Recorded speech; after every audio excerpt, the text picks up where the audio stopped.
What's going on, everyone? Welcome back.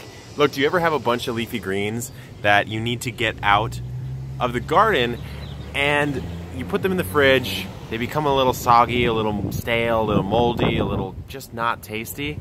Well, it's happened to me, and it's a shame because we put a lot of effort into growing this stuff and we want to make sure that we store it correctly. So today's video is going to be all about how to store your greens to make sure that they last the absolute longest as possible. And to do that, we're gonna harvest some culantro, which I've got growing right there. Let's go ahead and get to it. When you're taking a leafy green out of the ground, unless you're doing a cut and come again technique, which I have a video on the channel, what you're gonna wanna do is try to get the root mass out. And so if you've ever seen living lettuce at the store, you'll know that it lasts a lot longer if you can preserve it and store it with the roots, or at least some of the roots, still attached. And so that's what I'm doing here, digging down. We've got a little bit of the culantro root ball. Culantro, by the way, very interesting green. I don't see a lot of people growing. And so I'm just gonna try to shake off some of the dirt because we want some of that to just go back in for whatever I'm gonna put into this section of the bed next. We can be a little rough here, it's fine. The thing with this though is because the roots are on, it is still going to be a living plant, and we can store it in the fridge with a little bit of maybe a moist paper towel, put it in the right area of the fridge with the right bag, which we're going to get into, and we will go ahead and move on to that next step. But there we go, we've got the roots pretty much free.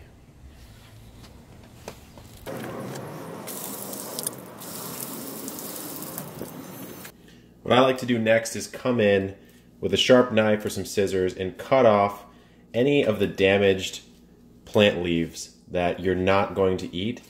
So these are going to decay quicker because they're already damaged. So we're just going to take these off, not worry about them.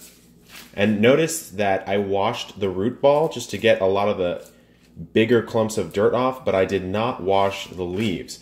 And there's a very specific reason for that. I'm not washing the leaves because, you know, back when I used to grow commercial microgreens, if you're washing those commercial microgreens and you deliver that to a chef, the shelf life of those microgreens is going to go down by something like 25 to 40%. It really does depend on a particular microgreen and how well you stored them. But washing before you use is a great idea. Washing before you store, usually not the best idea for shelf life. So we've got our culantro trimmed up. All these leaves look good. We'll end up using these in the kitchen, so now it's time to store it.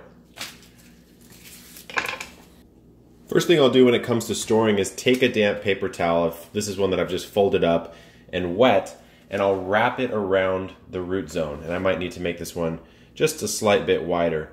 And this is to provide a little bit of water to that root zone. Yeah, it's not going to be ideal. There's not a lot of, obviously, nutrition in this or anything like that, but we don't care about that so much. We just want the root ball to have a little bit of something to drink on so it's not trying to suck a lot of that moisture out of the leaves. Next step is you're gonna wanna get some kind of produce bag. Now, I like, and I love, in fact, these are Peak Fresh USA bags. So you can get them on Amazon. I think it's maybe $9 for a 12 pack, but they're all reusable. So it wouldn't really be worth it, but they're reusable. So it then becomes worth it. And so you're storing it bottom down, going in the bag, making sure you get it nice and properly stored in there. And then in a perfect world, what you'd be wanting to do is zip tie this closed. Now, normally you would say, okay, that doesn't sound like a good idea because ethylene gas and all of the things that a fresh vegetable will put off that can actually age it quicker will be trapped inside. Well, with these Peak Fresh bags or any bag similar, it has a porous structure to it. So the bags can breathe, which means then you actually do want to cover the produce completely and not have anything open. So what I'll do with one like this, which is longer than the bag, is I will double bag it, and then down here I'll take the zip tie and close it.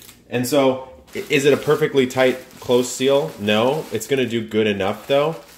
And then I'm just going to store it in my refrigerator in the veggie section. And in it goes into our crisper bin with the vegetable setting. And this is going to last for quite a while, at least a week, if not more.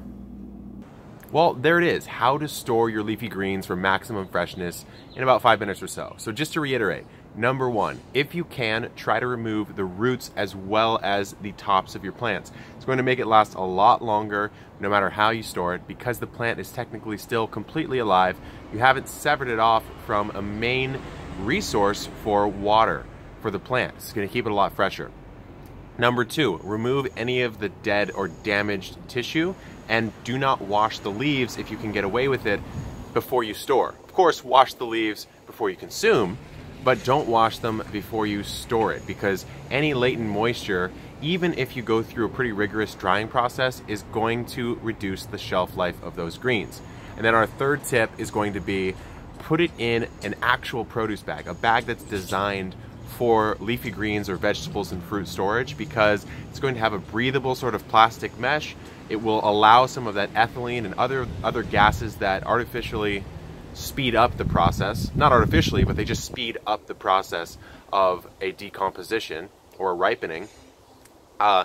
It's going to let those breathe out, and it's also going to let air exchange come in, and then try to seal it up completely if you're using one of those bags, and you're honestly going to extend the shelf life of your fresh produce by twice. It's going to be twice as fresh for twice as long. So it's going to be absolutely delicious, absolutely tasty, and that's what we want. Like when we're growing stuff like this, the last thing you want to do is put all your effort into growing a beautiful harvest, delicious harvest, something healthy for your family and your friends, and then, oops, I didn't store it correctly, and it's a little soggy, a little slimy, and a little gross, to be honest with you. I've done it before myself, and that's why I did the video. Hopefully these tips are going to help you quite a bit. Works really well for microgreens too, if you're into the microgreens game. So until next time, guys, thanks so much for watching. Let me know what you want to see in the comments down below. Hit like, subscribe, hit the little notification bell if that's your thing, and I'll see you in the next video. Peace out.